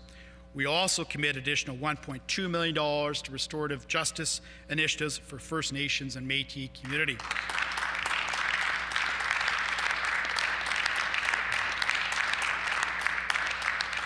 Manitoba's new public safety communication services will launch this year, a modern radio system to help public safety organizations manage emergencies. Budget 21 dedicates $16.5 million to protect Manitobans across the province and keep our communities safe. Madam Speaker, our first goal in the budget is to protect Manitobans through COVID-19. Our second goal is to advance Manitoba's economy past COVID-19. This government has stood with businesses, with workers, with entrepreneurs throughout the pandemic. We've committed nearly $500 million in COVID-19 supports to Manitoba businesses and organizations in the 2020-21 fiscal year, the most generous per capita level of support in all of the country.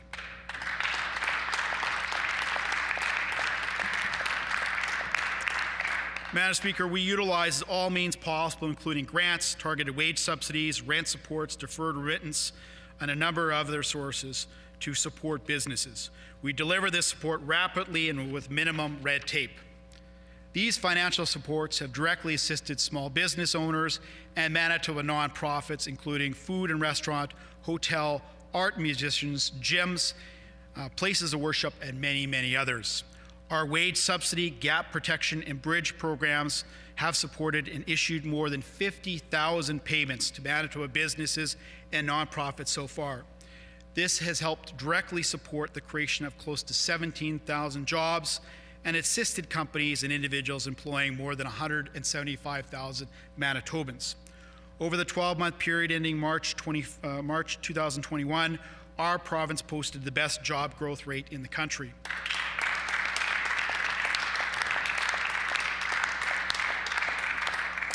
Madam Speaker, our labour force also increased by over 12,000 workers in 2021, and Manitoba has the second lowest unemployment rate in the country. The resilience of Manitoba businesses and entrepreneurs is very much evident. Our province is on the rebound. Now is the time to plan ahead and invest more to advance Manitoba's economy past COVID-19. Madam Speaker, economic growth remains at the centre of our plan to restore a stronger, more prosperous Manitoba. A stronger economy will allow us to keep repairing our services while we restore the province's finances. At the moment, Manitoba's economic outlook indicates a strong rebound in 2021 with a real GDP growth of 4.1%, followed up by a solid year in 2021 of 3.6%. The growth is dependent on continued success at beating COVID-19 by following the public health fundamentals and getting as many Manitobans vaccinated as rapidly as the federal supplies arrive. We know the pandemic has disrupted our economy and our citizens, but we are committed to helping Manitobans regain their livelihood. We'll do so in 3 different ways, Madam Speaker. First, by vaccinating Manitobans and safely loosening public health restrictions to allow the economy to safely reopen when the time is right. Second, by investing in workers and businesses to hire people back to work, expand their businesses, and keep their doors open. And third, by offering tax relief to those who need it most. By reducing taxes, we will put more money on the kitchen table and thus more money into the economy.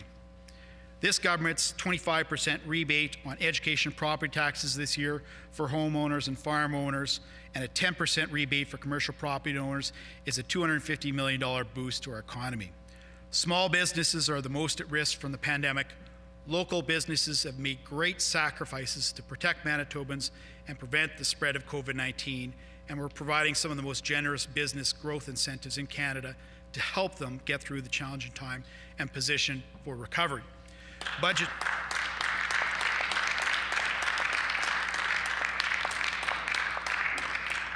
Budget 21 takes 5 additional tax relief steps to help small businesses and advance Manitoba's economic recovery.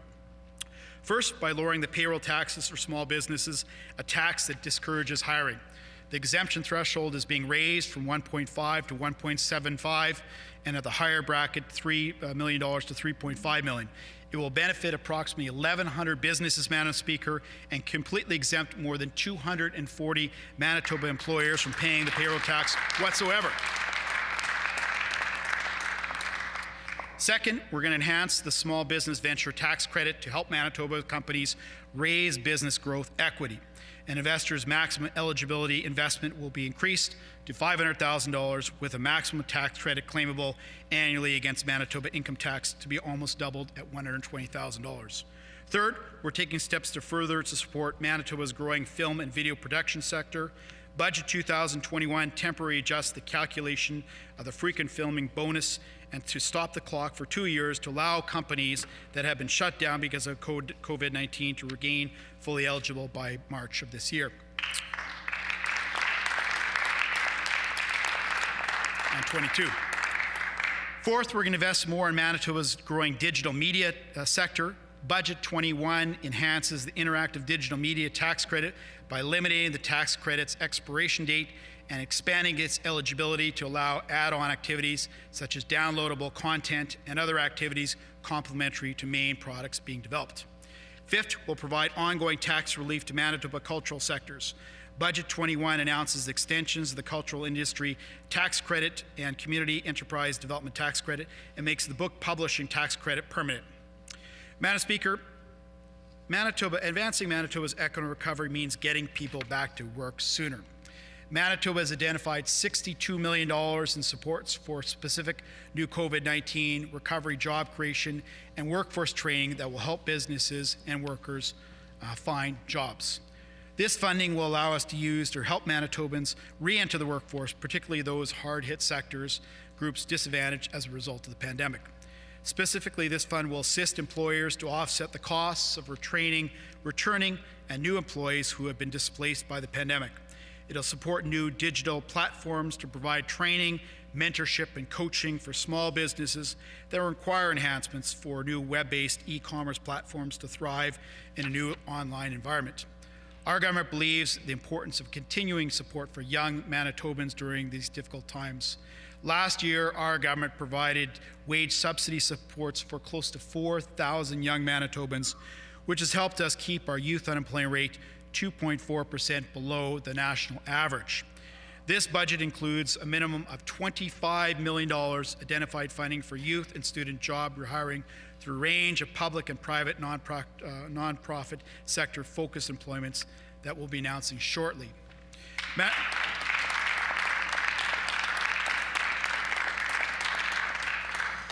Madam Speaker, advancing Manitoba's economic recovery means planning for the future.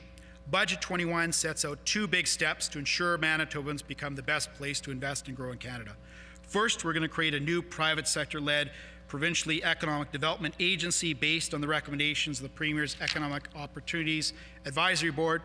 This agency will lead Manitoba's activities to attract new private sector investment, increase international trade, and act as a single window for businesses and investors pursuing major economic development across the province. Second, we're going to commence a tax competitiveness review and invite the views of Manitobans to ensure our province has a truly competitive tax system for growth and jobs. Lower taxes create jobs. If we are to recover strongly from the pandemic shock of our economy, we need to look ahead to ensure Manitoba businesses and entrepreneurs are not held back from investing, building, and creating jobs. Madam Speaker, building more infrastructure is a key to advancing Manitoba's recovery past COVID-19. Budget 21 makes significant new investments in infrastructure projects around the province to create jobs for Manitobans. We plan to invest more than $2.1 billion this year on strategic investments across Manitoba, the largest in Manitoba history.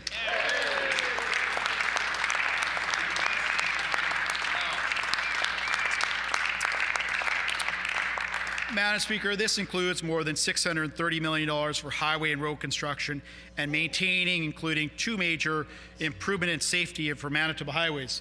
Highway number 1 and 16 intersection improvements and Highway 100 South Perimeter Highway at St. Mary's Road interchange.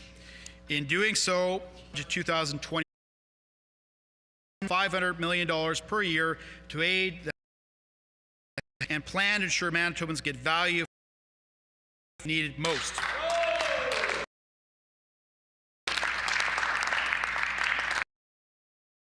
It also includes $107 million through the Manitoba Restart Capital Program to drive the creation of new construction jobs and stimulate the economy with road repairs across the province for major projects. In addition to our infrastructure program designs, over $292 million for health facility infrastructure, allowing us to begin construction on the new St. Boniface Emergency Department and continuing strengthening our emergency departments across the province.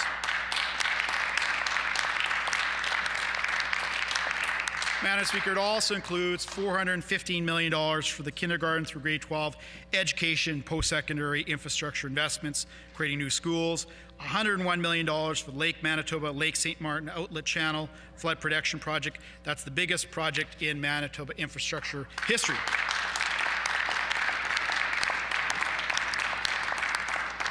This project will protect Manitobans from future flooding brought about by climate change. It advances Indigenous reconciliation by giving people their homes and their lives back, and it will create hundreds of jobs in the construction sector in Manitoba. Budget 2021 sets aside $100 million for emergency expenditures to prepare us for the impacts of extreme weather like floods, forecasts, droughts, and other items that address emergency needs. Looking ahead, Manitoba sees infrastructure investment as a key to growing our economy and creating jobs. We must advance our way past COVID-19 with an infrastructure call to arms with our partners in the public and private sector. Our priorities include cleaning up Lake Winnipeg with other major investments in the North End Winnipeg Pollution Control Centre.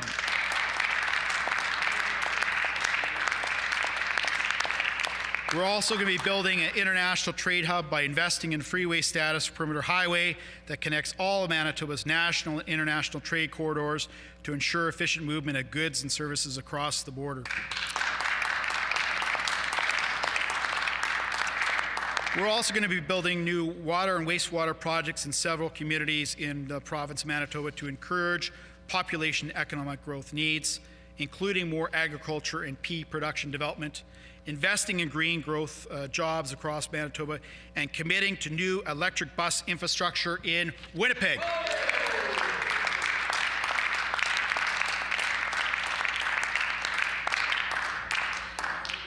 Madam Speaker, we have good green infrastructure, shovel-ready projects that we want to get out the door. We're committing our share of funding and call on the federal and municipal governments to join us in creating jobs, cleaning up our environment, and helping Manitobans recover from COVID-19. Budget 2021 includes over $103 million to increase strategic infrastructure projects that match federal funds for priority projects under the Investing in Canada Infrastructure Program.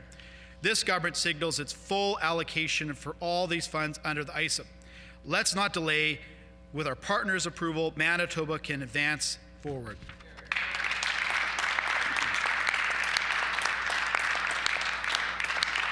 Madam Speaker, the pandemic has unpinned post-secondary education and job opportunities for university and college students looking for new jobs and careers. To advance our economy past COVID-19, we need to advance students through learning into good jobs in the workforce. And that is why we created the new Department of Advanced Education, Skills, and Immigration. This department will ensure post-secondary education is better linked to workforce opportunities. It will create stronger links between skill development and job needs, and will encourage more immigrants to come to Manitoba.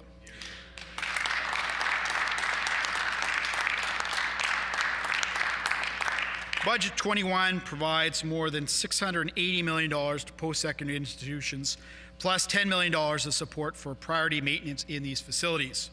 We remain committed to supporting students so they can pursue and compete at post-secondary education, and will ensure that our province continues to offer the lowest tuitions in Western Canada, with increase capped at $3.75 for university tuitions and $250 for college programs.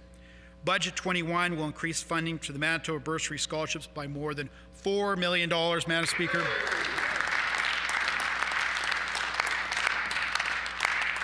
And that's going to help access post-secondary education. We provide right now over $55 million of interest-free student loans and increase investments by over $1.4 million. Madam Speaker, much of our economic growth occurs in our cities and our local communities. Budget 21 recognizes the importance of municipalities to advancing Manitoba past COVID-19.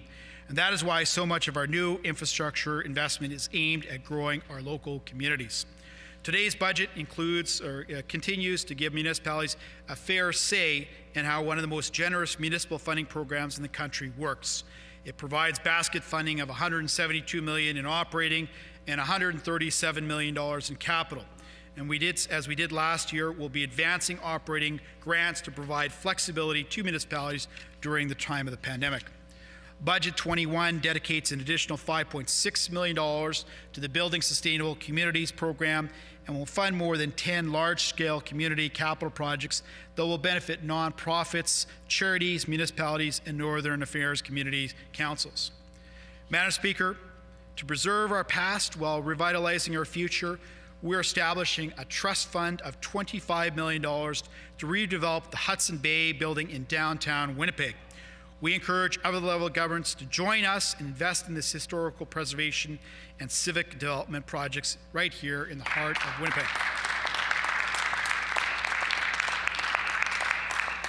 Madam Speaker, we'll continue to support the diverse needs of municipalities as we collectively deal with the pandemic.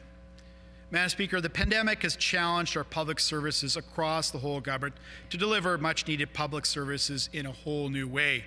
I'm proud of the work and proud to stand in this legislature on Budget Day to salute the work on behalf of all Manitobans.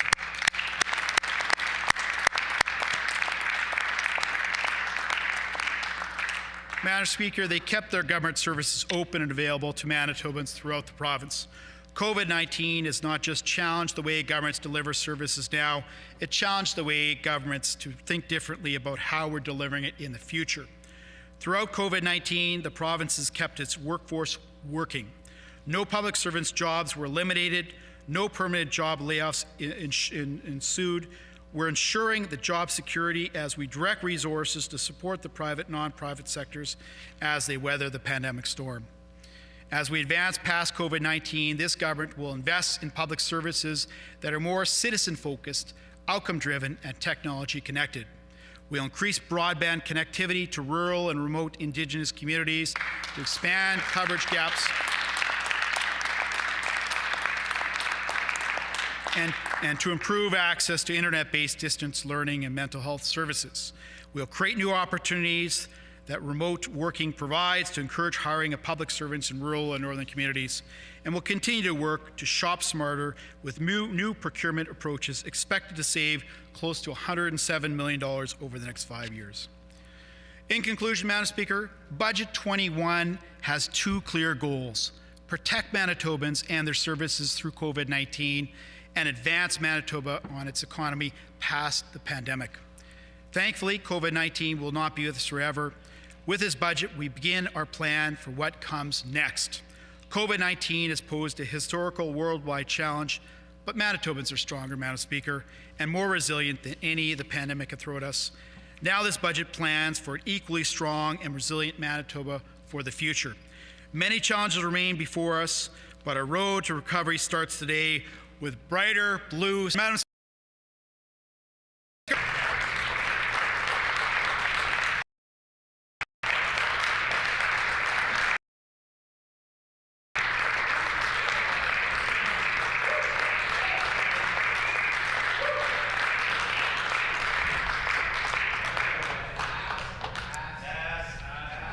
The Honourable Leader of the Official Opposition. Madam Speaker, I move, seconded by the member for Fort White, that debate now be adjourned. It has been moved by the Leader of the Official Opposition, seconded by the Honourable Member for Fort White, that debate be adjourned. Is it the pleasure of the House to adopt the motion? Agreed? Agreed, and so ordered. The Honourable Minister of Finance. Madam Speaker, I have two messages from Her Honour the Lieutenant Governor, as well as the budget documents, which I'd like to table.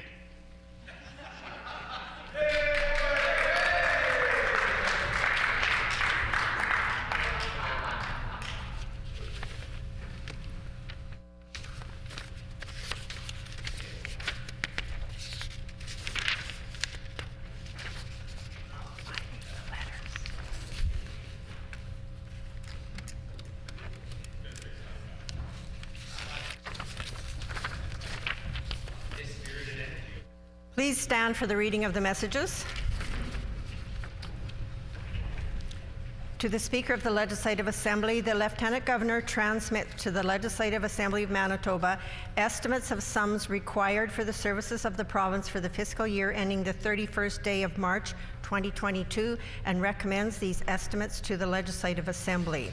And that's signed by the Lieutenant Governor. And the second message to the Speaker of the Legislative Assembly, the Lieutenant Governor transmits to the Legislative Assembly of Manitoba estimates of sums required for the services of the province for capital expenditures and recommends these estimates to the Legislative Assembly, and that's signed by the Lieutenant Governor. Please be seated.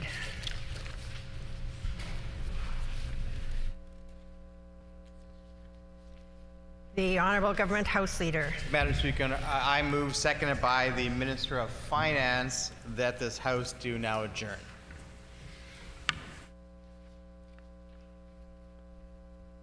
It has been moved by the Honourable Government House Leader, seconded by the Honourable Minister of Finance, that the House do now adjourn. Is it the pleasure of the House to adopt the motion? Agreed? Agreed, and so ordered. The House is now adjourned and stands adjourned until 1:30 p.m. tomorrow.